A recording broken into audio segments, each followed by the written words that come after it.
Everyone, thanks for coming out. Welcome to our new space. We've only been here a few weeks. I'm really pleased tonight that David Leheny has taken the time to come over. David's a real trooper. He's fighting a cold, so he's going to battle through that today. We had a conference in 2015 called The Politics of Popular Culture, like a 2-day conference on youth and pop culture, and David was the keynote speaker to that. And his new book, Empire of Hope, revisits some of those issues. So he is now at Waseda, previously at Princeton, and he's going to lecture for about 40 minutes or so, and then we'll have a Q&A. Great. Well, thank you very much. Thanks to all of you for coming out. I'd like to thank Professor Cleveland for that very kind introduction. We've known each other now for over a decade, I would say. And he's always been not just a great teacher to me on issues of both popular culture, but also in Japan, but also on social movements and other issues that I don't know very well. But it's also been a really good colleague and friend. So it's a pleasure to see him. It's very nice to see all of you.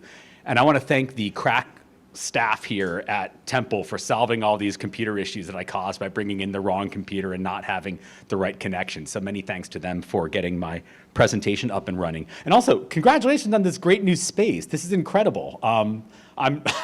I'm very envious. I'm very impressed. So I'm going to talk a little bit about some of my work dealing with the politics of popular culture and soft power. And I'll try to keep my speaking slower. I do tend to speak far too quickly. If I do speak too fast and you miss something, please don't hesitate to raise your hand and let me know. I'll be glad to go back and try to repeat what I've said, although that's probably going to be a failed mission, but I'll do my best. I've been working on and off on issues of popular culture for a number of years in Japan, really going back to the early days of the quote-unquote cool Japan phenomenon back in the early 2000s.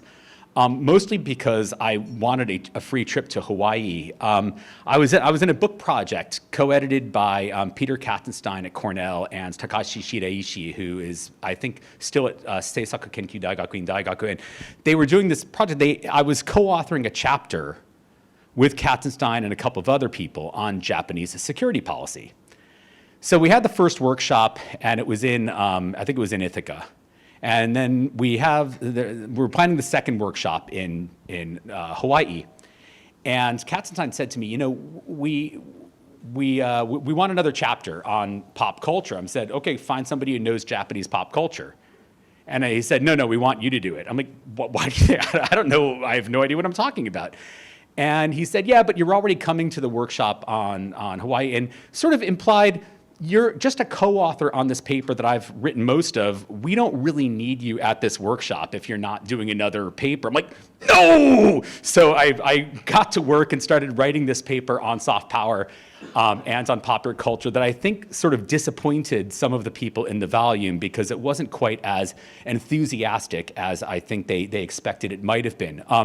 And it's affected a lot of the way that I've approached the project in my book, The Empire of Hope, which I'll briefly talk about in a minute. I got interested in the issue of soft power partly because of the way that it was being framed very competitively. Like, who's got the most awesome soft power in Asia? And you can still see some of this today, like people enthusiastic about Japan's dominance of anime throughout the world, especially through Pokemon and other images like that. K-pop, of course. I think this is BTS, is that right? Sorry, I don't really know this at all. I just randomly get pictures off the web and hope for the best. So BTS. Other people would focus on the weight of Chinese investment in the global film industry and also the way in which their stars get to play roles as Li Bibingding did in The Meg earlier this year, or last year. And it's often framed as a competition, like who's actually going to win. And as an American, I'd like to emphasize that through brutal violence, we always win. The Lion King cubs are always going to slaughter Pikachu and devour him while we can, or devour her while we can only hope that he or she is still alive. And that sort of emphasis on competition of soft power of popular culture always interested me. Soft power is a term I had to learn when I was a PhD student. It was created by Joseph Nye, a political scientist at Harvard, who's well known for a number of contributions, also well known in policy circles, in part because of his promotion of the US-Japan alliance. Nye wrote a book in 1990 called Bounds to Lead. But the concept he had introduced actually a year or two earlier in a couple of journal articles. And it was a time at which a number of international relations specialists in the United States were trying to deal with the consequences of American decline. Right? In the 1980s, despite the way that we remember it today as the era of Ronald Reagan and George Herbert Walker Bush together defeating the Soviet Union, in fact, there were deep anxieties about the United States and its perceived problems, particularly compared to countries like Japan or West Germany, which were seen as these civilian powers, these trading nations that were going to overtake the United States in terms of their economic clout. A number of scholars were writing about this exact phenomenon. Paul Kennedy's famous book, The Rise and Decline of the Powers, focused largely on the way in which empires like the United States inevitably declined. And when Nye created this term soft power, he was interested in explaining how American power was actually going to survive because we had something more than just crude economic power. We have something more than crude military power. We have the power to persuade. Other countries like our values, like our ideas. And in fact, when he created this idea, soft power, getting others to want the outcomes you want, co-opts people rather than coerces them. When he wrote about this, he was explicitly, in his original articles, comparing the United States to Japan. That the United States had soft power and Japan would not, because America was open, tolerant, open to immigrants, liberal in its disposition, whereas Japan was closed, insular. He never said weird, but that was kind of the subtext. It wasn't a country that others were going to fall in love with or would feel welcomed by or be persuaded by. It was an explicit comparison in this early work by Nye himself. The term itself then took off and in fact became popular in the discussion of Asia, led by people like Joshua Kurlansik, a public policy scholar dealing with Southeast Asia and China, writing about Chinese soft power in Southeast Asia. Doug McGray, who I'm going to talk about in a few minutes, a journalist from the United States writing about Japan. The political scientist Lee Gae-un on the Korean wave. And these scholars have all been interested in how other countries are trying to create soft power, their ability to persuade other countries to want what they want because others are attracted to the values that they possess or the ideas they show or the cultures that they have. The term itself is pretty vague in a lot of ways, and it's quite problematic, but it's interesting at how much it's taken off. There's an entire industry around soft power. The Soft Power 30 is actually an organization / annual publication that does a global ranking of soft power. And it's fascinating. You can find this online very easily.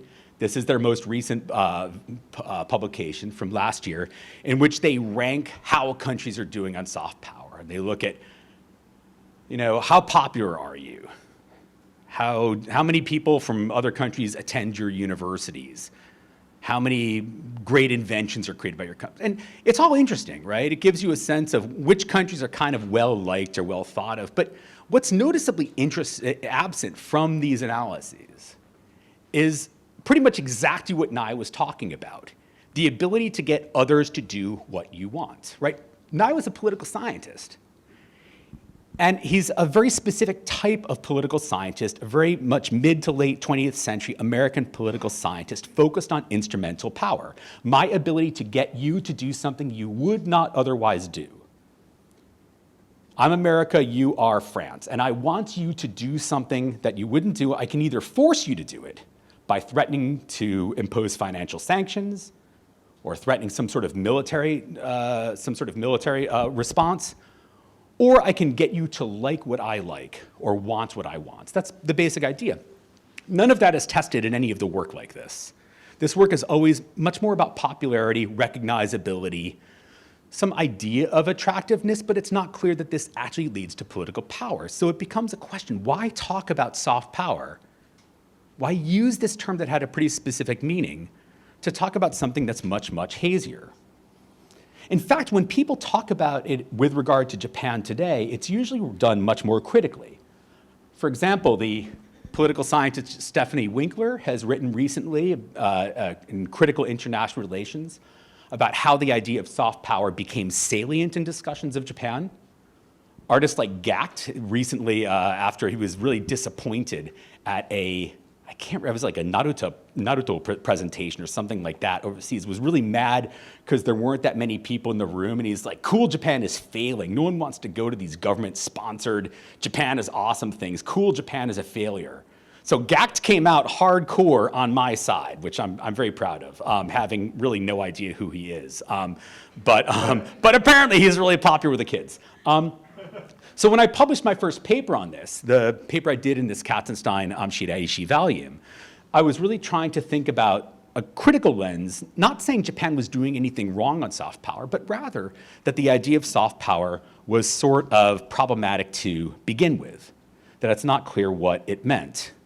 Oh, sorry, this is not, that was not supposed to happen. It's supposed to go like that. And then I was supposed to, talk about my paper and just point out that I usually don't photograph well, but the PR team at Waseda is incredible. I mean, this photo they have of me is just amazing. I don't know, they sort of, I mean, it's good because it sort of displays my rugged, silent manliness and my willingness to kill, which I appreciate. But so when I started thinking more about this and engaging it in this book that I've just done, I was trying to think a little bit about how international relations deals with something as fuzzy as liking something or being attracted to something. And it forced me to think about emotion, what emotion is in politics. And it's a topic that's actually gotten a lot more scholarly attention over the past 5 to 10 years. A number of important international relations theorists, such as Jonathan Mercer, Rose McDermott, Netta Crawford, my good friend Todd Hall, have written on how emotions affect politics, largely by looking at obvious cases in international relations, such as, for example, the demonstrations of anger in Chinese protests against Japanese political visits to the Yasukuni Shrine or so forth. And there's a rich literature that's developed in political science more broadly that often uses even neuroscientific methods to try to track how people respond politically when they have a certain emotional response. Now, I find this work interesting, but also deeply problematic and limited, in large part because it's really a better form of behavioralism.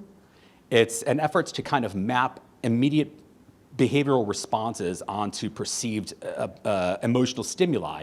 And usually it means that, like, if I punch you in the face, which I'm not going to do, but if I were to punch you in the, partly because I know that each one of you in this audience could beat the snot out of me. And I'm aware of that, and I respect it. But if I were to punch you in the face, I could probably predict what you're going to likely do in the next 3 seconds.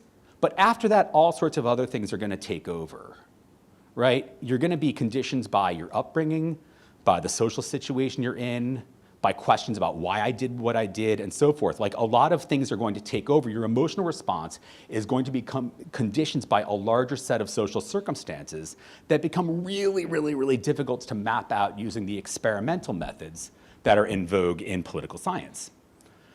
So a lot of my work tried to reach beyond what I saw as these limitations in this.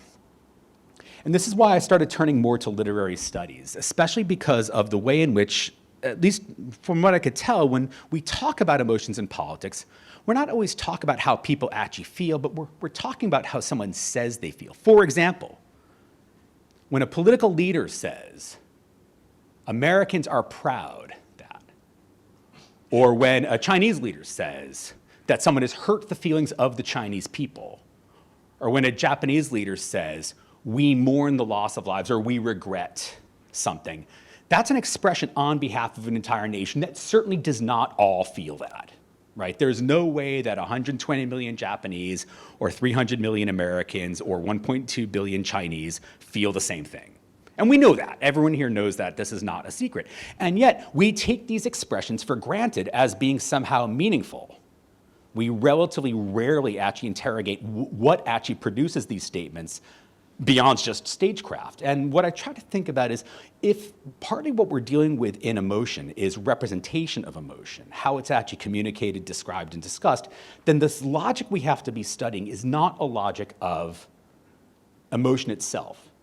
from neuroscience, from psychology, but it's a logic of representation, which is why it turns to narrative theory, especially scholars like Peter Brooks, whose classic work, The Melodramatic Imagination, is even now one of the most widely read, widely cited books dealing with how certain structures of narrative shape perceived or demanded emotional responses. And this kind of shapes the entire structure of my book. One political scientist has done something similar. Elizabeth Anker's book, Orgies of Feeling, deals with this in the American context. She traces narrative a little differently than I do, but she uses the melodramatic imagination, as do I. In thinking about the narrative, though, I started thinking about what narrative is most compelling within Japan, what shapes how people talk about the world, and I focused on the way in what many historians have argued is Japan's long post-war. Historians or scholars like Harry Haratunian, Oguma Eiji, Narita Ryuichi, Carol Gluck, and the literature scholar Tomiko Yoda at Harvard. These scholars have all written in different ways about the idea that the post-war era in Japan can sort of be understood as a story that gets narrated, and that as a story that is represented, a story of Japan's rebirth from the ashes of defeat, from atomic bombs dropped on Japan, the ultimate punishment that any country has ever faced on the battlefield, that Japan built itself up through the hard work of its people, through the collective effort, through the energy of the Japanese people, and built itself into an economic superpower, and then bam, Japan flew a little too close to the sun, or there was economic mismanagement, the bubble economy developed, and then suddenly Japan has been striving to rebuild this sense of collective worth, this sense of collective effort.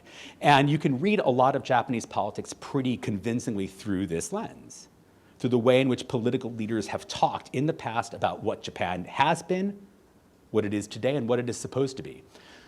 So the book that I wrote, that I published last year from Cornell University Press, same press that published my earlier paper in 2006. I'm very glad that they didn't drop me after I was mean. Book actually traces this by looking at different cases of modern and contemporary Japanese politics and how this notion of the long post-war of Japan's rise and decline and its efforts to rise again shaped the ways in which political leaders talk about what national emotions are. So the opening chapter is just an introduction, basically me commenting on films that I've seen, because otherwise I have to read books. Second chapter, Souls of the Ehimemaru, is about, some of you may recall this, in 2001, a Japanese fisheries training boat was sunk by an American nuclear submarine. There was a collision south of Honolulu. It was an accident that killed 9 people, including 4 high school students. So I focus upon the way that story developed and the way that represented a notion of Japan's vulnerability to a United States that it couldn't control. Chapter 3 actually goes back in time a little bit. Cheer Up Vietnam focuses on the plight of Nguyen Viet and Nguyen Duc, otherwise known in Japanese as Bets-chan and Duc-chan. These were 2 Vietnamese boys who were conjoined twins, or what's crudely called Siamese twins, who were victims of Agent Orange that deployed by American troops during the Vietnam War. They were brought to Japan in 1986 for medical treatment, and then separated surgically in Hanoi with Japanese support in 1988. And I traced that story and how that actually tells the story of how Japan's economic and technological rise is supposed to bring hope to the benighted peoples of Asia. Chapter 4, Cool Optimism, is what I'm going to talk about in just a second. Number 5, Staging the Empire of Light, deals with narrative much more specifically by focusing on a Japanese theater group named Caramel Box, who actually sadly just disbanded just a few months ago after like a 30-year run. But I focus especially on one of their plays called The Empire of Light, based on a short story by the speculative fiction author Ondariku, and I talk about the way that the narrative is structured around her story Okidai Hikidashi. Chapter 6 is Hope is the New Normal, which talks about the Kibogaku project, or Social Sciences of Hope project at the University of Tokyo, and the research that they did in Kamaishi, a city that was then inundated by the 2011 tsunami. I was actually at the Institute of Social Science with the authors of that book the night of the disaster, and was with them as we watched the city being swept out to sea. And then chapter 7 is just the conclusion.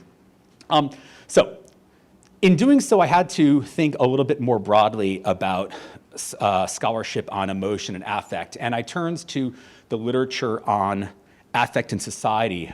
A number of anthropologists have written great books dealing with how emotions or affect are connected with social action. Ann Allison, of course, well known to many people here, a great anthropologist at Duke who wrote a wonderful book, Precarious Japan, about Japan in the years running up to the disaster. And then The Patriotism of Despair is, I think, the best book in this genre. This is by Sergei Ushakin, an anthropologist who works on post-Soviet Russia. And these books really trace how affect and emotions are circulated among people in different social spaces. I turned especially to Lauren Berlant, a literature specialist, whose great book, Cruel Optimism, traces how a certain attachment to that which we can never have is actually cruel to us. It actually imposes upon people burdens of responding emotionally to a world that they can never actually possess. In some ways, you might view it as a story of addiction, but it's a really quite outstanding piece of work, and it's extremely important in the field, and that's why I plagiarize, not plagiarize, but I refer to her title by using Cool Optimism as the title. So this reframes the question. Is there an emotional element of soft power debates? Is soft power really about emotion, and if so, how do we study it? Daniel White, another very fine anthropologist, used ethnographic research in Japanese policy environments to do something like this in his 2011 dissertation. I turned in a different direction by using narrative theory. And also, I don't do ethnographic work. Like, he spent all this time in Japanese policy environments. I don't do ethnographic work because I'm not a people person. And as pretty much everyone I know would tell you, I'm a terrible listener. So the idea of actually sitting down and listening to people talk about their stuff, I'd be like, here's you, blah, blah, blah. And I realized, if you're an ethnographer, you can't do that. So I use narrative theory to rethink how emotionality is represented according to a conventional longer story of Japan's post-war. This is the question, why is it important for a country to be popular, to be respected, to be admired, or to be liked? Why is soft power so attractive? Now, to get to the heart of this, let me just say that what's interesting is that when we talk about soft power in Asia, we're always talking about stuff like this, right? Here's a photo of a bunch of cosplay kids at a convention in Vietnam, dressed up as their favorite anime characters from some anime that I'm sure I would know if I cared.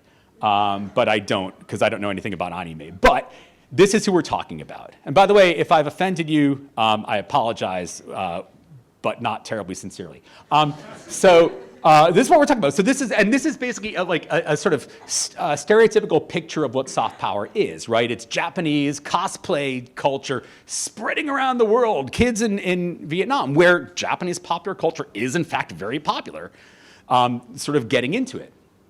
But here's what's super interesting is here's who's doing the talking.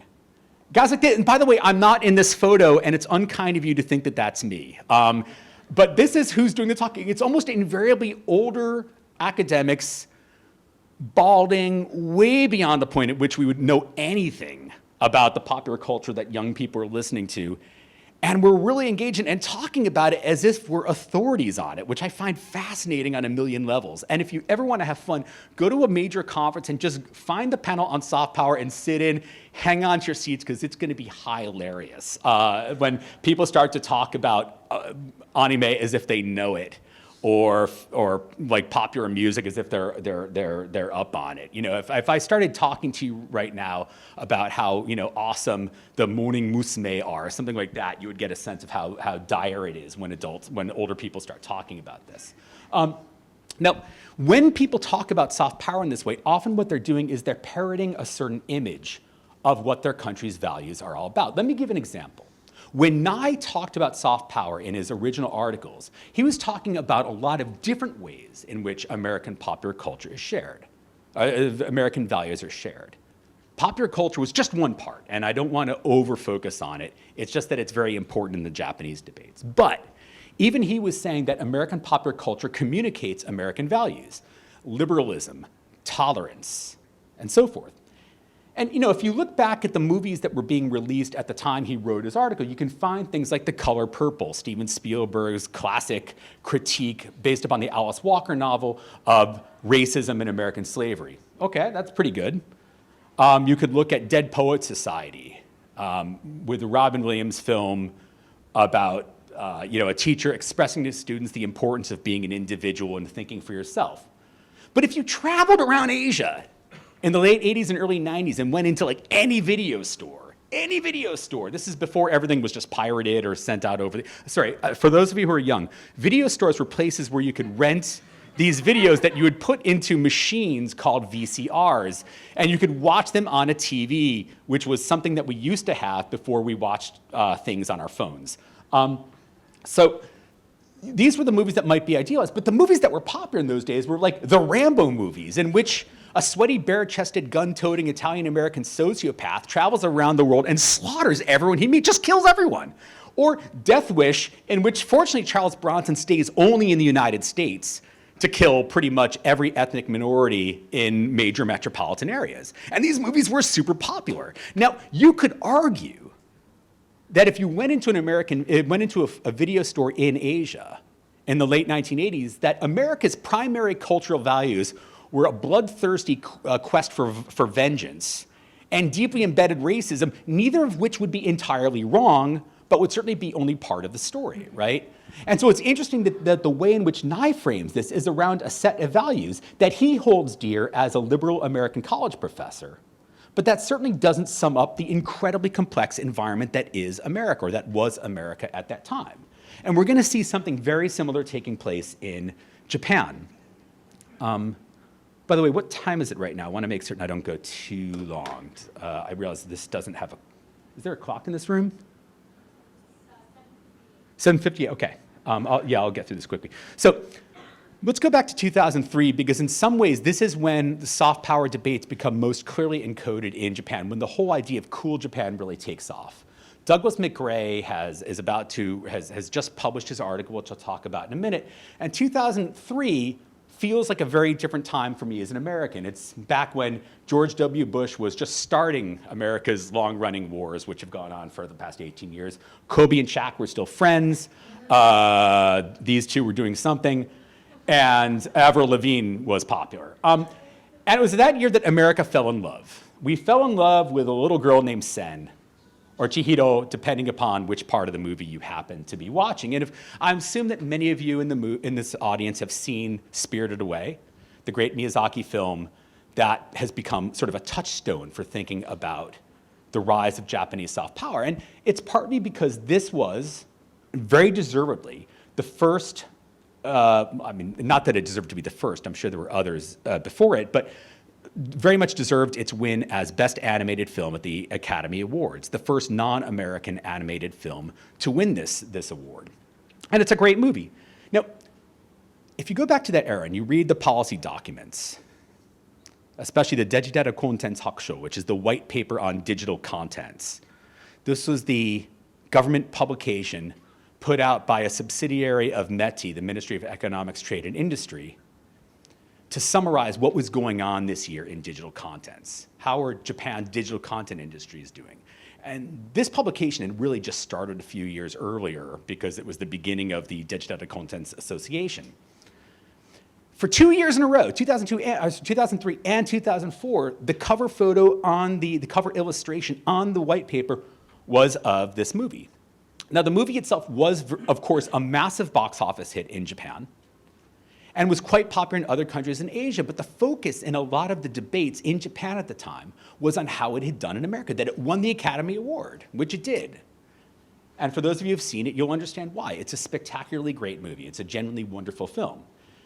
And you might, in the United States, it was reasonably popular. It was not the most popular animated or family film of that year. It was less popular that year than the Harry Potter and the Chamber of Secrets, Ice Age, which it beat out for the Academy Award, the Scooby-Doo film, and Lilo and Stitch. So it was less popular. It was also less popular, I should note, than the Santa Claus 2, Snow Dogs, Spy Kids 2, The Island of Lost Dreams, and Spirit, The Legend of the Cimarron. Oh, I'm sorry. And it was also less popular than Stuart Little 2, Like Mike, starring Lil Bow Wow, who I actually met on the streets of Tokyo once. Return to Neverland,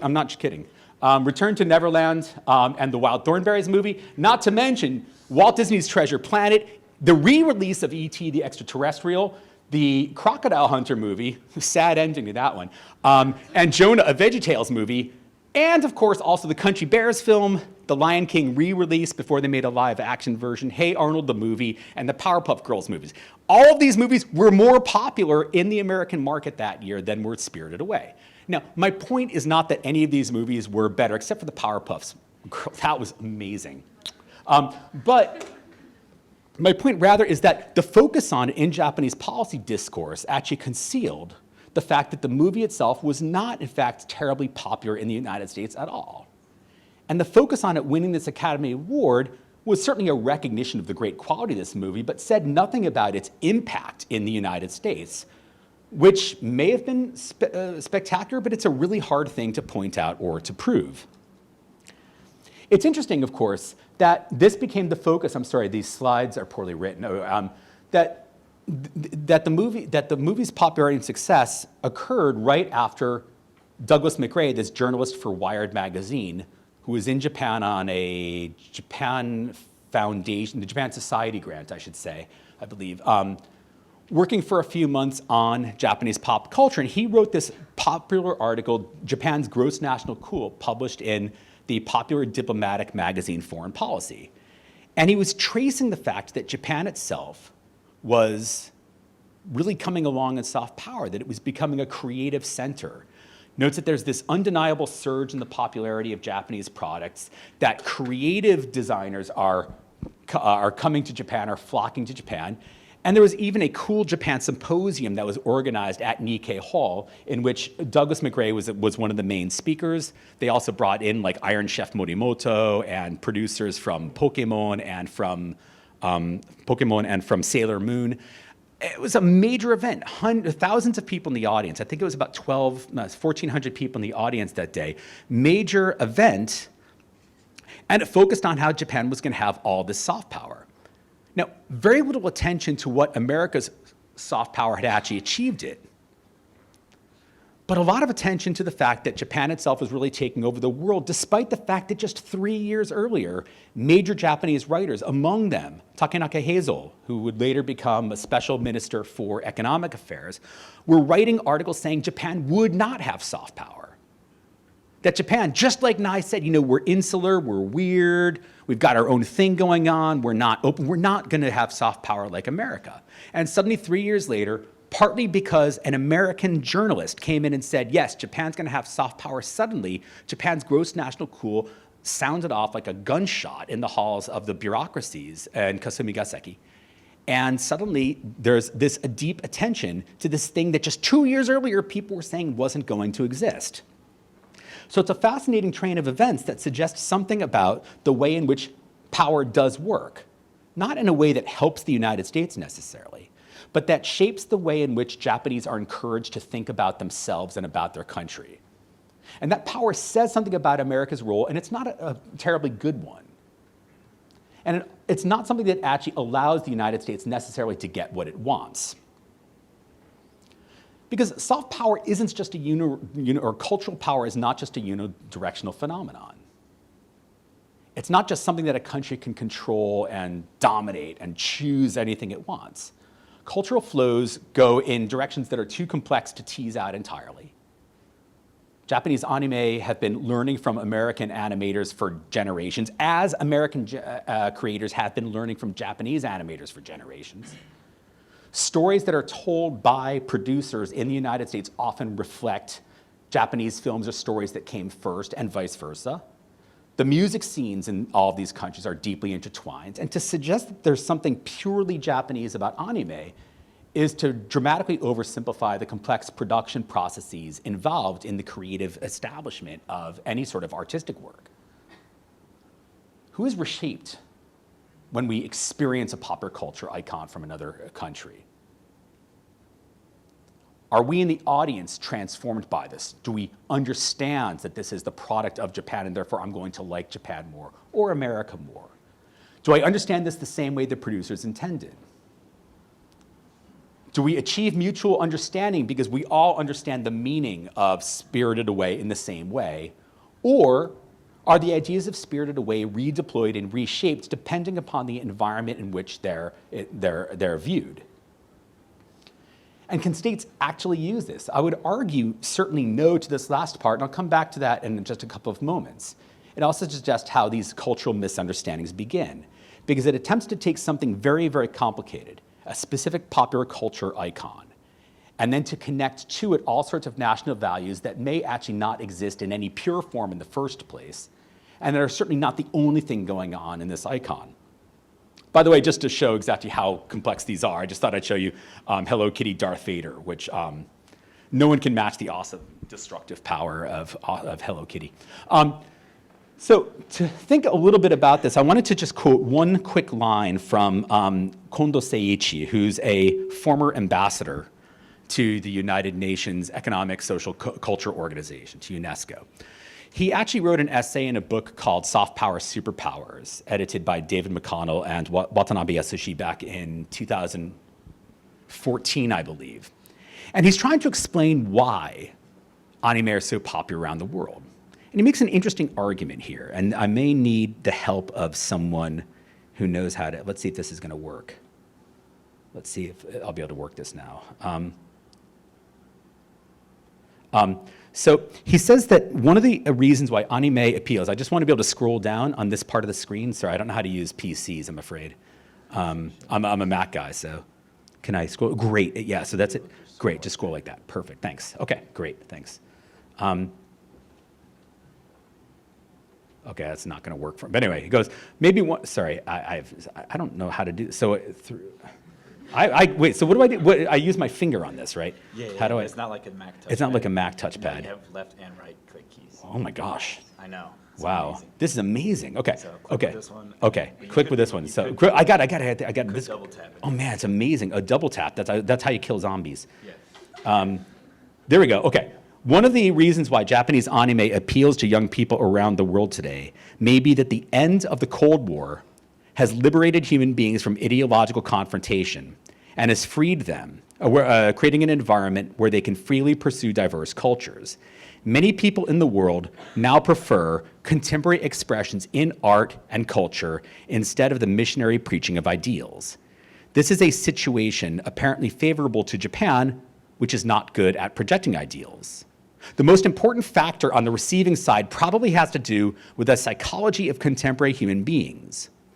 While enjoying the freedom and prosperity that are the fruits of modern rationalism, people feel perplexed at the growing divide between rich and poor, cutthroat market competition, environmental destruction, and identity crisis, as well as the social unrest and terrorism that have arisen partly because of their inability to resolve these issues. For those who have some doubts about modern life but cannot articulate them, the messages from Japanese anime emphasizing human complexity and the importance of coexistence with nature may appear to offer some hints for problem-solving options superior to reliance on the simple dichotomy of rewarding good and punishing evil. Now, it's unmistakable there is he's talking about America. Modern rationalism, cutthroat competition, growing divide between rich and poor, Manichaean distinctions between good and evil, punishing evil. This is all a critique of American policy and suggesting why Japan, with its warm, environmentally friendly humanism, is different from Japan and why people are attracted to it, which I guess makes some sense if what you're talking about is Spirited Away or other Ghibli movies, but I'm not sure how you square that with Akira or with what are some other popular, Naruto or other Japanese TV shows, other Japanese anime. Not to mention other Japanese films, Japanese pop culture, and so forth.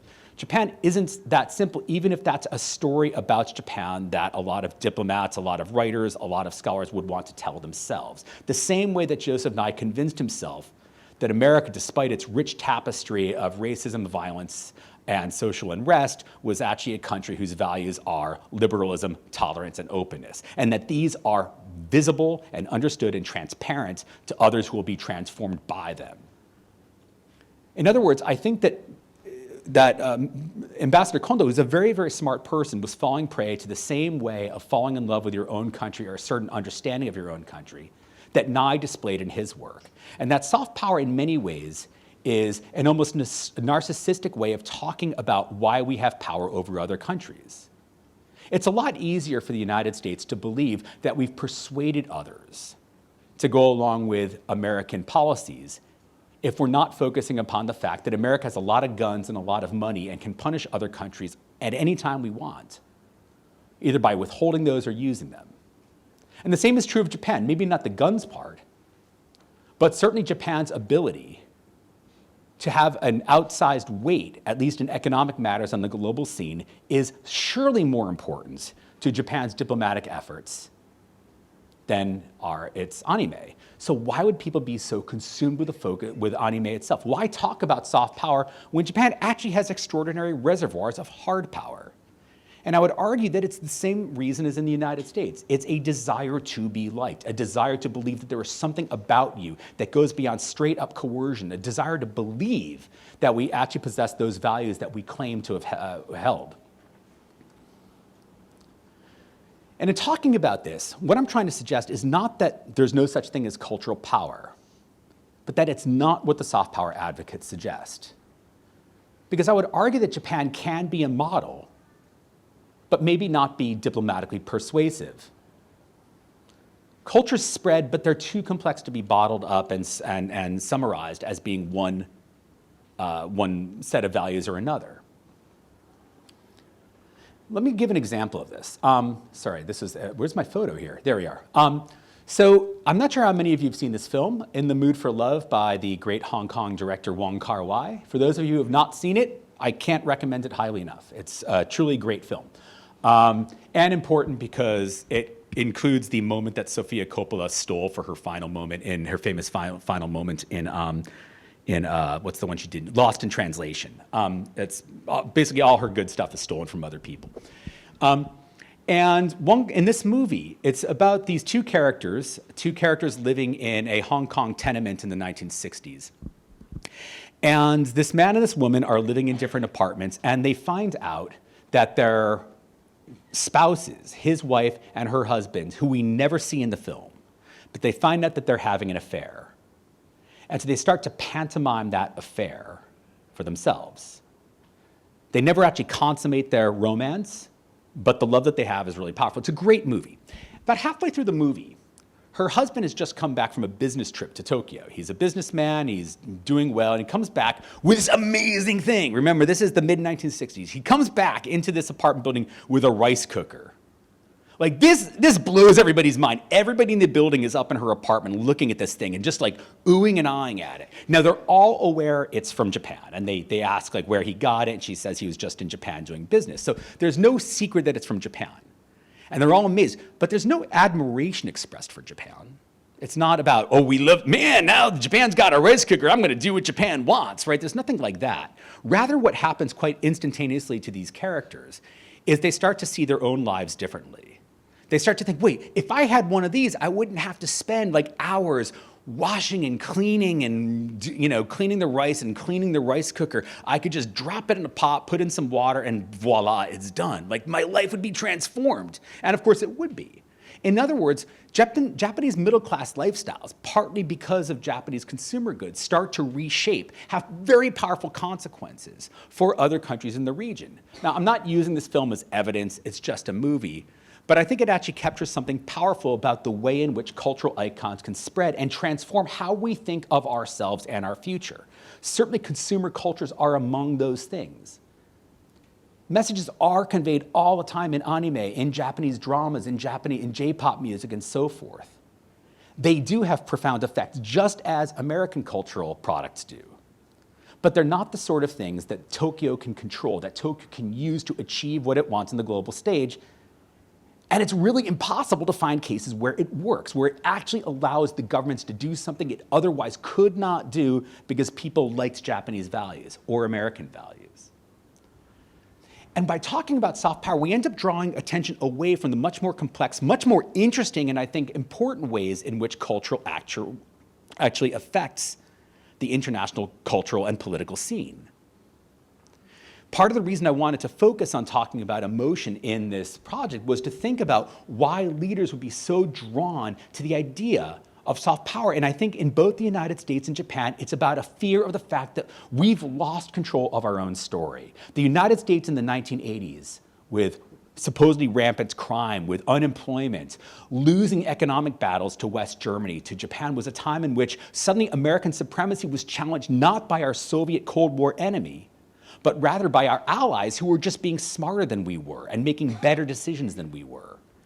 And Nye has responded to that saying, don't worry, we've got soft power. The time at which Douglas McRae writes this article in 2001 is pretty much the nadir of the Japanese economic decline, of the bubble era. It's like the midpoint of the 20 lost years, the lost 2 decades. And it's a moment at which suddenly, okay, I'll be finished up in 2 seconds. It's a moment in which there's actually a concern about what we're going to come to. So this moment in which we talk about Japan returning is in some ways a response to a perceived decline of the country. So my last slide very quickly is just to say that we should be using this opportunity not to emphasize soft power, but rather to use soft power to rethink what power is. We can think about it the way Joe Nye did, the ability to get others to do what you want, that power is instrumental. But we could also think of power as productive, something that's much more common in cultural studies. It's a very Foucauldian take on it, suggesting that power produces who we are and how we understand ourselves. The problem, as I see it, is soft power is all about instrumental power, but it has to be based upon the expectation others can be reshaped by exposure to a cultural product. That somehow soft power assumes simultaneously that the people involved, the countries involved, are stable ontological subjects, the people who can have stable values, and those who can be reshaped by them. And it's an untenable logical position for soft power to be in. So that's all I wanted to say. Thanks very much for listening. I know I sort of went in a lot of different crazy directions on this. I very much appreciate your attention. I look forward to your questions, and I'm going to do my best to make sure that my cold medicine doesn't kick in until after we finish this conversation. So thanks very much. Thank you, David. David, was your first book in relationship, were you with the Ministry of Tourism? Yeah, my first, thanks very much for asking. I was with, my first book was on Japanese tourism policy. For those of you who haven't read it, The Rules of Play, National Identity and the Shaping of Japanese Leisure, National Identity and the Shaping of Japanese Leisure, published by Cornell in 2003, like perfect for Christmas. So if you've got family members, you don't know what to get them, get each of them a copy of the book. Yeah, that was about tourism, and I did a lot of work at the Ministry of Transport, which at that time existed before it got absorbed into Somosho, but I think Somosho kana? But no, Land, Infrastructure, and Transport is its current home. And the tourism agency was inside of the Ministry of Transport. So yeah, I did a lot of work there at that time. I asked because it seemed to be maybe the underlying basis for what you later developed. So in that book, you talk about, I think, nation branding, right? Which is one aspect of soft power. Right. No, that's a very good point. It's where I think there was a lot of overlap in those two books. That first book was looking at how the Japanese government, back in the mid-1980s, created a policy called the 10 Million Program. It was designed to double the number of tourists going abroad every year. That's like the exact opposite of what most governments try to do, right? You're always trying to attract more foreign tourists, which Japan, of course, does right now. In the mid-1980s, the Japanese government was doing this basically to reduce the trade surplus in a non-strategic sector. It's not like a terribly mysterious reason they did this. They wanted Japanese to go and spend money overseas to reduce criticism of Japan's trade surpluses. But the upshot of this was that it fit within a larger pattern of Japanese leisure policymaking that was designed to recreate Japan as a consumer country in the model of other advanced industrial nations. And so Japanese leisure policy was largely driven by the expectation that when you're advanced industrial country, you do leisure the right way. So they would send researchers abroad to the United States, to Western Europe, to Australia, to find out how do people have fun in those countries. This was mostly done at a place called the Yokokai Hatsu Center, which was a sort of a think tank run by MITI at the time. And when they did this, they would send these people overseas. They would sort of study what goes on. They would go to amusement parks and like, this is the best job in the world if you could get this. Like, just go to amusement parks and come back and write reports on it. And in the process of doing this, what they were doing was creating an image of how a normal advanced industrial person behaves. And so I would go to do interviews with people. I'd say, like, why didn't you ever send researchers to, I don't know, Brazil? Because Brazilians have fun. Why not send people to South Korea? And they would look at me, they're like, because they're not the advanced industrial countries. And of course, the idea of it was that leisure, proper leisure, is a function of development. For us to learn proper leisure for the Japanese, we have to go where people are doing it the right way, to the other advanced industrial nations. Now, you could argue that is a form of soft power, right? That in fact, this is a way in which certain American consumption practices are being transported into Japan with official support by the Japanese government promoting this.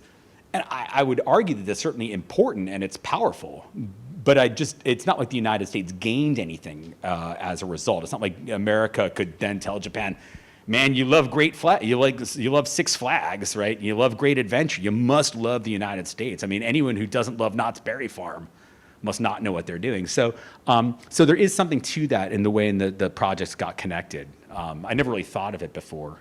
I usually forget my books like very quickly after it's like my shrink says it's because the trauma is just too great. If I'm forced to confront all the mistakes of my earlier books, it brings me back to that terrible moment when I got my first bad review of it. And so I tend not to remember. So thanks for bringing this up. I will have no sleep tonight as a result of this horror. Thank you for your presentation. On the subject of tourism, you know how the inbound tourism to Japan's been swelling? Absolutely. Isn't that to some degree, doesn't that provide some evidence as to the power or the success of Japan's soft power? You know, the whole idea, 80% of the visitors are from Asia, Sure. and they find Japanese culture charming and quirky and all of those wonderful things. Thank you for your question. I absolutely agree that there's a lot of evidence to back this up, that the popularity of Japanese popular culture products, for example, can help to inspire greater levels of tourism, which is all to Japan's advantage and helps out the Japanese travel industry, hotel industry, and so forth. So all that's a good thing. I would never deny that. I don't think Japan as a government can accomplish anything with the governments that those tourists come from that it couldn't get otherwise. Because Japan, of course, is actually was receiving record levels of Chinese tourists, but it's not clear to me that the Japanese government can then demand things or expect the Chinese government to go along with Japan because the tourists are coming or because of that soft power. I think there is a lot to be said for nation branding or for a strategy that's designed to capitalize upon the popularity of your cultural products to promote more business and to create better economic returns for Japanese businesses. My point is that when people talk about this as soft power, they're mischaracterizing what is specifically about this, and that blurriness is important because soft power itself is important to governments specifically because of the putative advantages that it gives the government on the diplomatic scene. And the fact that the few political scientists who have tried to test for this have not found any correlation whatsoever between soft power resources and political outcomes suggests that we ought to be careful about what we expect soft power will actually achieve for our country. And I think that as long as the Japanese government or people in the Japanese government are saying, let's promote more anime because it's among other things, it'll encourage more people to come to Japan and spend money here, great. But if the argument is, let's send more anime out because it's going to reduce foreign jitters about Japan revising its constitution, I think that would be much more risky as an endeavor, is my guess. Thank you for your question. Well, can I ask? Yeah. Yeah, please. I have a very simple question, which, parts of it you have already answered. What about the future? Is soft culture going to become more and more important in creating, enhancing the influence and importance of a country? And, how deliberate a role would the authority or the government or the ruling class have? Hard power is very deliberate, military or economic power, but, soft power in many ways is just spontaneous. Would the government want to exercise control and promote soft culture? So, yeah, thank you for your question. I guess I'm not optimistic that it will become more powerful in the future. Again, for the same reasons as I said, I think I just don't really believe that it exists in the way in which the diplomatic writers, political scientists, and who have written about it talk about it. That I think that it's certainly an idea that's become very popular. The idea of soft power is spread around the world. There's books and articles written about it all the time. But while it's very easy to show how, again, the popularity of a country's products can have all sorts of other economic benefits or spin-off benefits, it's much harder to think of the country itself as some sort of actor that is then going to achieve things it couldn't otherwise do because of it. Is it more of a construct? Yeah. I would argue absolutely soft power. I would argue it's on. Facets of it that probably work, but more than anything, is it just a concept? Yeah, yes, I think it's just a construct. And so the question that the gentleman asked in front is it just a construct? And yeah, I think it's a concept that has no merit on its own terms, but that is worth looking at as to why it's become so popular so quickly, despite the absence of evidence that it matters. To me, it's like religious faith. I can't prove soft power doesn't exist, and I can't prove God doesn't exist. But I can study people who believe in God and think about what that means that they believe in God, and think about the stories they tell themselves, the way in which God actually is meaningful in their lives despite the absence of his or her existence, and according to others. And the same thing is true for me with soft power. I can't prove that soft power doesn't exist. I will say the people who have studied it have not found that it ever has worked. Like that every time you can look at moments when someone says, oh yeah, soft power really achieved this for us, almost invariably you can find hard power lying right behind that. And it was very transparent especially to the diplomats on the receiving end of it. And so when people talk about it, I guess I'm interested in why they're compelled to talk about it. You might want to, is this a separate question? I might ask you this in the back. Okay, thank you. Yes? I want you to go back to the last slide. Sure. To talk about the power, the definition, the power as Yeah. instrumental. Do you think you can use that page to the application to the education policy in Japan? In what sense? I'm not sure I know exactly what you're... to reform and to reshape, to empower the people who are so oppressed because of the gender, because of the language, because of whatever the reasons, then because the people really don't talk about it, then if you are really talking about that issue with the international relations and the diplomacy relations, people, in the education system, it's not integrated at all. Okay, so that's a very interesting question. I think I would approach it like this, and thank you for asking it.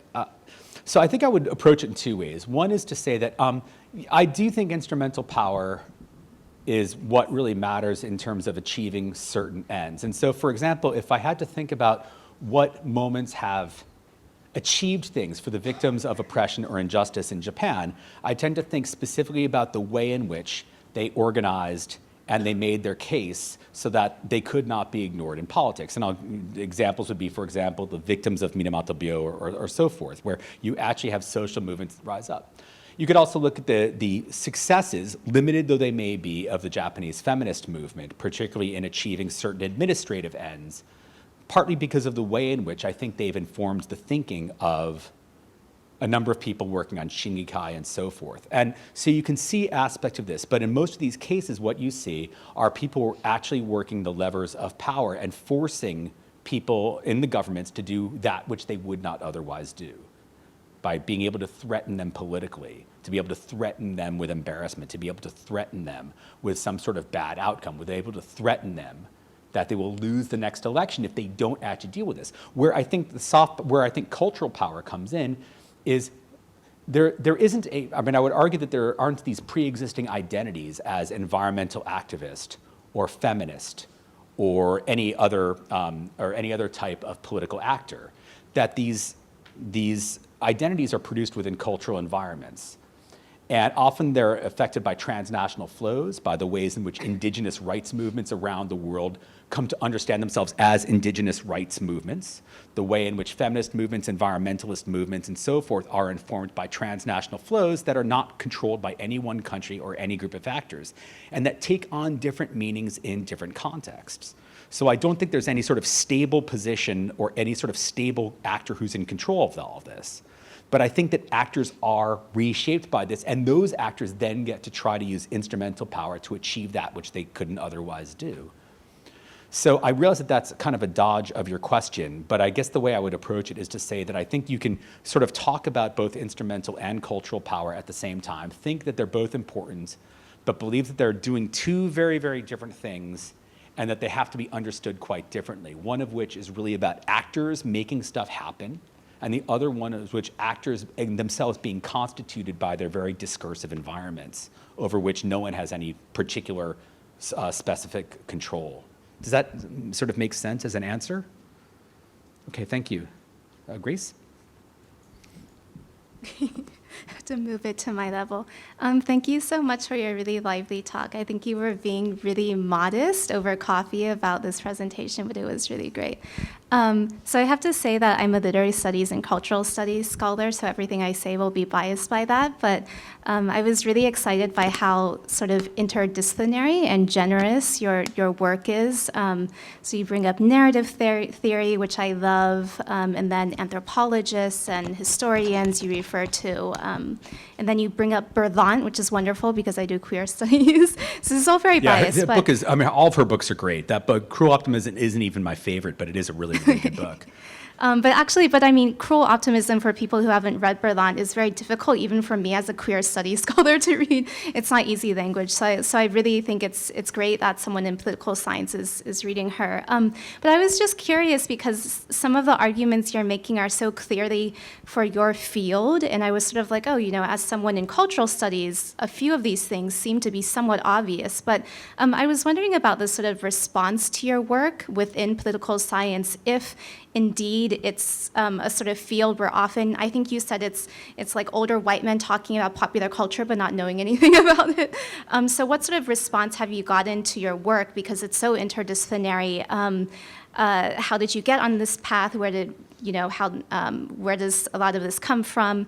Just because, I mean, when you were talking about popular culture, I was also thinking, well, but there are tons of scholars doing BL studies, for example, Right. and they're not all very young, but Right, that's true. But they know a lot about the sort of texts they're talking about. They do fan studies, they do all sorts of things. So what are some obstacles in place for people in poli-sci to actually engage with this work? Oh, thanks. Great question. I mean, I'll try to be brief. In no way do I want to dismiss the amount of great work being done by a lot of younger scholars on BL fiction, not to mention, of course, great work being done on anime and so forth. What I was really pointing to here were, again, the political scientists or writers from diplomatic journalistic circles who talk about this as soft power. It's a very sort of different crowd than the scholars that you're talking about here. And it's partly because I often get so many research proposals from students who want to write about soft power. And I'm like, you can write about the anime you want to write about, and you can think about its transnational impact. You can talk about its meaning. You can even talk about its economic meaning. There's all sorts of ways to talk about it. But if you talk about it as a political phenomenon, I'm going to really push you on it. Like, I want to make sure you've thought this through. Now, in terms of how this is being treated in political science, well, during my 10 years at Princeton, I was in the East Asian Studies department. I wasn't in the political science department. So I haven't, you know, at my current department, GSAPS at Waseda, I'm regarded as a political scientist. But so Princeton, I had very little interaction with the political scientist. I think some of them knew who I was, but beyond that, I was mostly hanging out with literature scholars, anthropologists, and so forth. I spent a year at University of Michigan, which was wonderful. They treated me very well, but I was placed in the political science department. They gave me an office there. They were very nice to me. The Center for Japanese Studies set this up.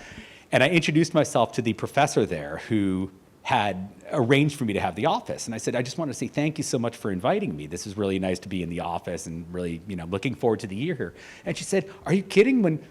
When the people at the Center for Japanese Studies contacted me and said a distinguished historian of Japan from Princeton wanted to come to our department, and I think she saw my face start to tremble a little bit. If my colleagues at Princeton, my historian colleagues, heard me described as a historian, they would have killed me. They would have been horrified at the idea I would be mistaken as a historian. And I think it's like political science, people just don't even know I exist anymore. I mean, it's like, I'm serious. I mean, I've got my friends and everything, but I don't really write for that audience anymore. I don't expect that book's going to be reviewed in the main political science journals, if I had to guess. And I'm not saying this out of bitterness. I'm quite happy with what I'm doing with my career and everything, so I'm not like sad. But I just don't really write for that audience. I mean, I think what I'm writing for mostly, I don't know who I'm writing for. That's a very good question. Who am I writing for? I guess I'm writing for, in some ways I feel like my books are written for people from other fields who want to know what political science is about but don't want to actually read political science. And so I'm sort of the gateway drug to a discipline that I've sort of left, I guess is the way I would put it. So I think people are just sort of ignoring it because, again, what I'm doing as a response to the sort of neuroscientific turn or the experimental turn in emotion studies and politics is so bizarre that I think that like they wouldn't even see it as a critique. I think they'd think, well, that's nice if some literature professor like Leheny wants to do that. I mean, I think that's the way they would process it, not that this is something from within the field that I need to respond to. So. I just wanted to add that maybe you can be a gateway drug for junior people in poli-sci who want to turn to the dark side, and they'll sort of come over with you as an example. So, yeah, I mean, there is some of that, right? In fact, I will say that at the most recent International Studies Association conference, which was ISA is kind of the international relations conference mostly for political scientists and sociologists who don't fit into conventional North American political science.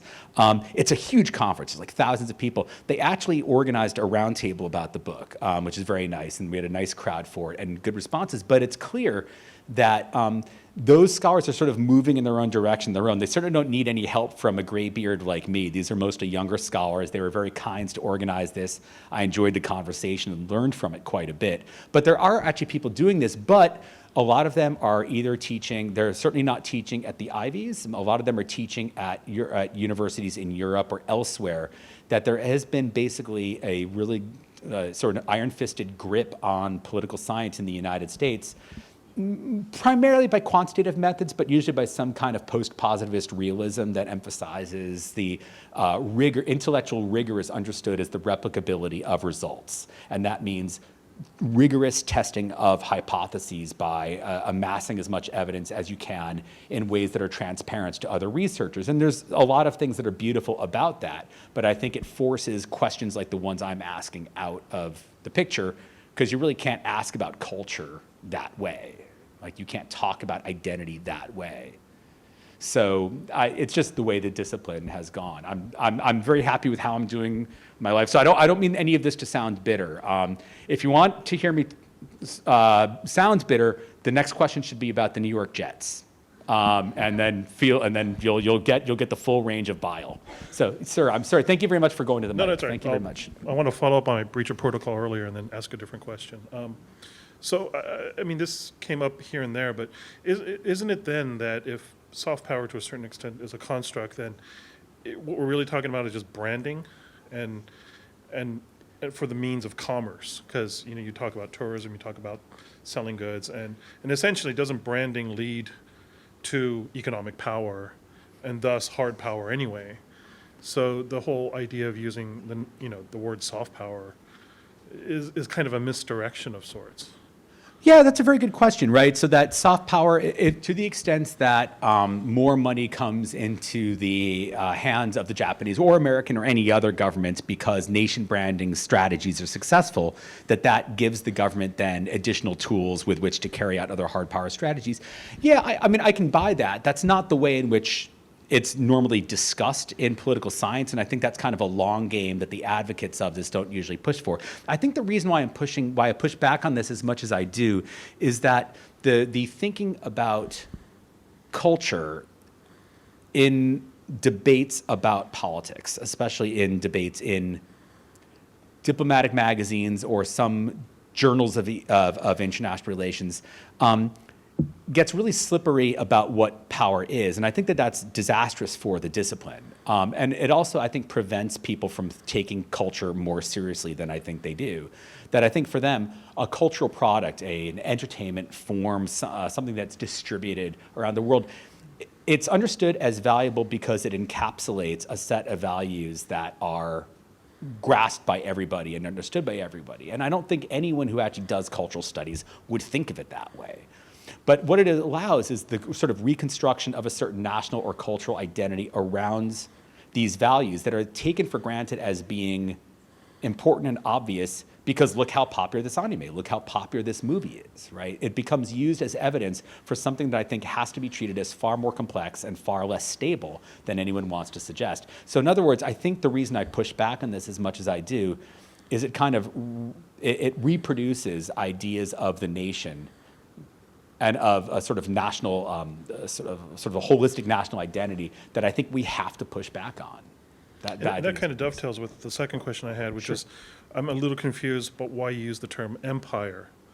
Because empire, on one level, kind of suggests the spreading of ideas. And really what you're talking about, what it says more about the originator of those ideas. And I guess kind of related to that is, are you trying to make a play on Empire of Signs by Roland Barthes? Right. In terms of the sort of symbolic aspect of some of the stuff we're talking about. Thank you. Thanks for that. First of all, I wish I were well read enough to actually be thinking about how to make a play on Barthes for my work. The reason I picked the title is simple. It's because chapters 5 and 6. Chapter 5 was about this play, Hikari no Teikoku, or the Empire of Light. So I took Teikoku from the empire from that, and then I attached Kibo from Kibogaku, or the hope. So I just basically picked the title that way. To the extent I think of it as empire is not so much about Japanese anything spreading around the world, which is really kind of a very small part of this book, but rather it's about the way in which certain sets of understandings become so deeply encoded that they're actually very difficult to break away from. And so in my chapter on the Kibogaku project, the social science of hope project, I talk a little bit about the way in which hope is sort of used discursively in other democracies, and focus on what I think is sort of an unfair aspect of it. This sort of goes back to the Berlant's work, the idea that hope itself is this thing that's almost imposed upon the population as something that you are expected to feel so that we can actually achieve something together, so that you can actually act together in ways that will serve the needs of the democratic state. And I think that it's something that we don't interrogate enough. We simply take hope as something that, well, obviously countries have it, but it's not something that governments talked about until 40 years ago or so. It wasn't like hope was like a big thing 50 years ago. I mean, it wasn't like hope was this thing that was sort of a ubiquitous term in politics, the way it's become in democratic politics over the past 20, 30 years. So I was kind of interested in just where that came from and how this actually gets reproduced, even by social scientists like the ones doing this project, who are doing something I think quite dramatic in their work. So it was, I didn't spend as much time as I should have thinking about the title. I probably would have picked something partly because there's a lot of books that are called Empire of Stuff about Japan, like Empire of Signs. There's Empire of Dogs, which is actually really good. There's my book. And so I probably should have come up with something better, but my last book was called Think Global, Fear Local. And at that time, I decided that every one of my books was going to be titled with a verb, but not the gerunds, not like rethinking blah, blah, or producing or reproducing. It was going to be like imperative form. So I wanted to call this book Buy This Book. But my publisher was not in favor of that, feeling it was insufficiently descriptive of the contents of the book. So anyway, sorry for the long answer, but sir? Hi, thank you very much for your talk. I have a comment and a question. Thank you. A comment is that it seems to me that considering the long history of the theory of power, I think you attributed a little too much to Dr. Nye. I think, for example, the first definition of power has a long history. I think Robert Dahl in 1960 already sort of presented it. The second part is a question. I think your talk was very interesting, but it would be even more interesting if you could, if you put in some diversity element of one culture, of culture. For example, I think I once saw a North Korean film, but I didn't think it interesting at all. And so I think the consumers are not homogeneous, probably. So can you give me some example about, for example, a very popular Japanese animation film or that kind of culture, which was very popular in Japan, but somehow disgusted or controversial in other cultures? Sure. Or vice versa, American one, which is not so popular in Japan or not so highly evaluated in Japan? Oh, great. Thanks for the question. So first of all, you're absolutely right. And I'm sorry if I implied that Nye created the idea of power as instrumental. You're right. It has a much, much longer lineage in Western political thought. Robert Dahl, of course, crystallized it in its most pristine form that's used in political science today. What I meant to say was that Nye's understanding of power very much sits within this school, and therefore it has to be soft power has to be understood this way. But you're right. He didn't create this idea of power as instrumental. Second thing, can I give an example? Oh, sure. Let me just give an example. Japanese Best Picture winner, very popular in Japan, Eien no Zero, right? The Yamazaki Takashi film about the Eternal Zero, based upon the novel by conservative writer Hyakuta Naoki, which is this very sentimental story of a Tokotai, a kamikaze pilot. But it's told very much from the perspective of his grandchildren today, learning about who he is. And learning about it in an era in which young Japanese are selfish and not engaged in the nation. And like the young people in the movie come across really quite badly, except for these kids as they're learning about their grandfather and the way in which he was a patriot, but was also deeply disturbed about the way in which young Japanese lives were being thrown away. The movie was very popular, big box office hit. Yamazaki knows how to direct an action scene. His movies, you've probably seen his films. He made the Old Ways Santomaruhi movies. He's directing the upcoming opening ceremonies for the 2020 Olympics. The movie is very popular, but was a dud overseas, because how many people overseas want to see a movie that lionizes a Japanese kamikaze pilot, even if the movie is nominally anti-war? It's certainly a very, very conservative image of Japan. And that movie, of course, you could argue that it encapsulates a lot that people might believe as important Japanese values. Hyakuta himself argues that the movie is anti-war. I've got problems with that, but he himself has argued that the movie actually is supporting peace.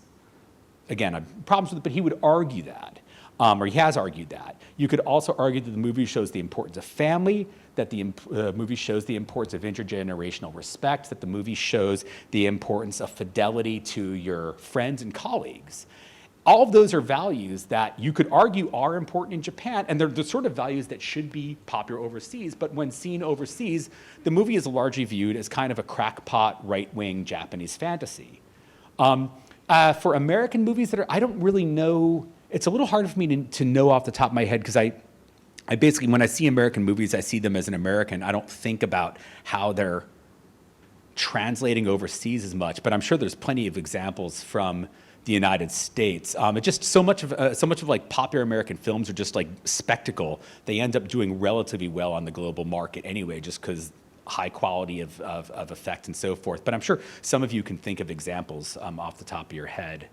So I'm sorry that I don't have an immediate example for the United States, but I'm confident there are plenty of examples there. And yes? Hi, thank you for your talk. I have a question that I think will seem kind of naive, so No. please bear with me. I used to work for the Fulbright Scholar Program, which is State Department funded and sends Right. teachers and students abroad and vice versa. The idea or the hope being that even on an individual level, that some level of influence on a personal level can lead to influence overall. Could you speak to that a little? Sure. Yeah, I mean, and this is an example that people often bring up, right? Because America has long had this Fulbright Scholars Program. It's designed, among other things, to encourage bright young scholars or bright scholars from overseas to learn about the United States and to be exposed to it in the hope that American influence will grow.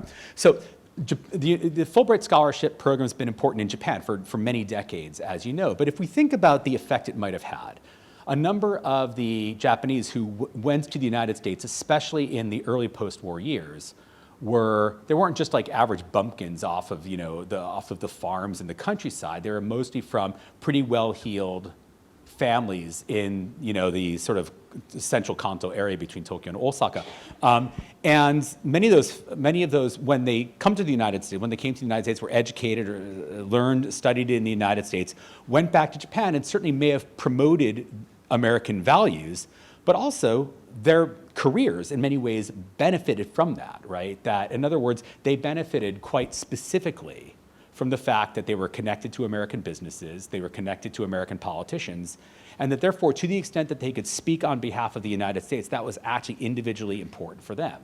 Now, that doesn't mean that their views are insincere, but it's very difficult to separate anything that they might have done on America's behalf from the very specific sets of resources that they developed from their connection to the United States. And should they have turned on the United States, if they had spoken against the United States, if they had criticized the United States, if they started writing up angry right-wing pieces against America in the Sankei, or angry left-wing pieces in the Asahi or something, they would have actually seen a lot of their connections dry up. Now, I'm not suggesting that their views are insincere, but I am suggesting that there's a striking overlap between their own individual economic and political interests and the social and political values they expressed in support of the United States. So I would argue when the United States is doing that, sure, it may be promoting soft power, but it's also working very strictly through the means of hard power.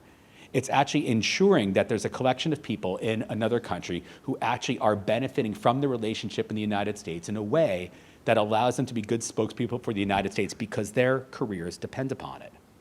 And a lot of times the Fulbright program doesn't work out the way they want. Someone comes to the United States, they hate it. I think Fujioka Nobukatsu may have been on a Fulbright when he went to America in 1990. He was one of the people in charge of the textbook rewriting program. Nate would know this better than I would, but he went to the United States. He may have even been on a Fulbright and was really angered about the way Japan was described in the American press during the first Persian Gulf War. Goes back to Japan and becomes quite an ardent critic of American narratives of Japanese history, and becomes then one of the main drivers of the free textbook society that kind of rewrites Japanese wartime history. So there are ways in which this backfires as well. So and I want to be clear, I'm not 100% sure he was on a Fulbright. He might not have been, but the story is that that's why he went. That's why he was angered in the United States. He himself said that in interviews. So, yes. So you've made a very convincing argument about this notion that soft power is something that countries like the U.S. and Japan turn to when they're going through some sort of decline of traditional notions of hard power, like the U.S. coming up with the idea in the 80s and Japan coming up with the idea during the last decade. So how then does that idea relate or correlate with China today? Yeah. Because China, by traditional measures, seems to be, ascending in economic and most measures of hard power. And yet, I think that Chinese government is investing a lot in soft power as well. So I was wondering if you could talk about that. And as a follow-up, you had a picture of the Meg up earlier, Yeah. and talking about movies that receive different receptions in different countries. Yeah. I was wondering if you saw the Meg. Oh my God, have I seen it? And if you had a opinion that you'd like to share with us. Thank you. Yes, thank you, especially for that second question, because man, do I want to share my opinion on this. But first, great question. And in fact, the China thing is actually a real problem for me. One of my colleagues at Wisconsin actually pointed this out to me many years ago. This is back before I even went to Princeton. So this would have been back 2006 or so, I think, when I did that first paper. And I guess my response to that is sort of a dodge. That's absolutely right. But I also think that soft power is playing a sort of a very different role in the case of Chinese expressions of power and Chinese anxieties about China's future than it is in the case of the United States. Even though China is on most metrics rising, I don't think that actually diminishes the anxiety that a number of people in the government actually have about how long China can keep this up or what the actual outcome is going to be or how China can actually maintain the level that it's achieved in global politics. I think there's also anxiety that maybe the soft power stuff does matter and we need to have it the same way America and Japan do.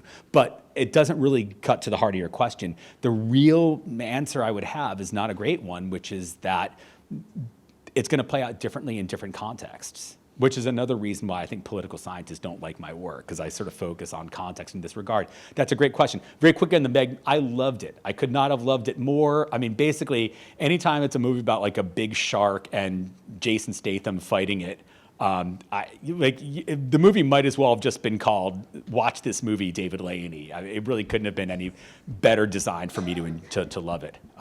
So, anyway, Professor Cleveland. I'm just going to make an announcement after we're finished here. David, thank you so much for talking this evening. We learned a lot. Thank you. Questions. Thank you very much. Thank you.